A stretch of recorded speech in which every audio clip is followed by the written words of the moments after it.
How have I been able to handle med school and being a creative at the same time? As you can see, my eyes are closing. It's not easy, but I'll tell you how.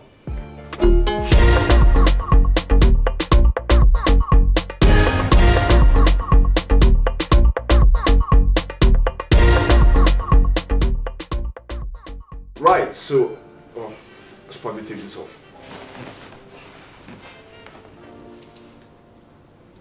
I'd have to cut away for this. How have I been able to handle being a medical student and being a creative? I'm not going to lie, it hasn't been easy.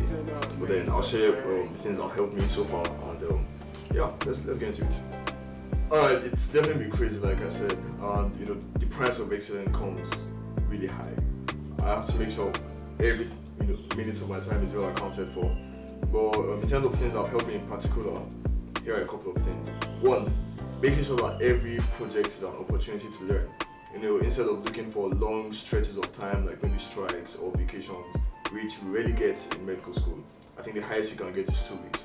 So you are definitely not getting any long stretches except a pandemic happens.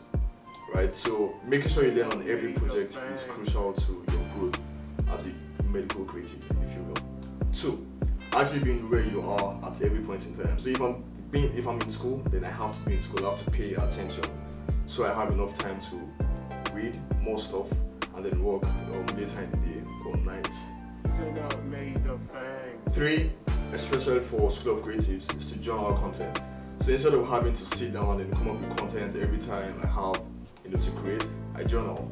I write things that I experience down with my jotter, and then when it's time to shoot, I simply just compile and then flesh it out. So that really goes a long way because it saves a lot of time. 4, having a diary I can actually write these things in.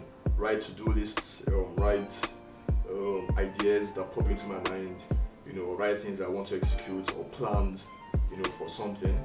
A notepad has done, or notepads have done a really great deal in my life as a creative. So you should get notepads.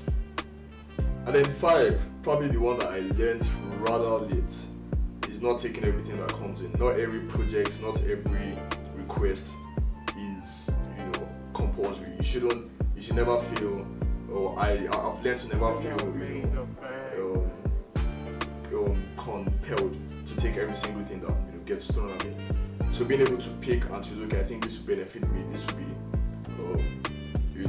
this will help me grow, and this will allow me to do other things, is very crucial to being able to manage this kind of things. And the very important thing that's really helped me is seeing these things or these activities as things I actually love to do, as opposed to work that I have to do. So seeing it as something I get to do, as opposed to seeing it as something I have to do. So every time I'm in school, I see it as an opportunity to learn. Every time I'm working, which no doubt I love, is an opportunity to learn, grow, and experience a lot of good stuff. So, like I said, it's an experience. Some days I lose sleep, a lot of days I lose sleep, and some other days it's a little bit chiller, but that's not true. But like I said, excellence comes at a high price. But yeah, that's pretty much how I survive. Don't forget to like, comment, share. Comment, tell me, ask me questions. What medical school is like, what I do in class, maybe how many hours of sleep I get on some days. Ask questions. I'll be down to reply them in the comment section. Like, share, subscribe, and then see you soon.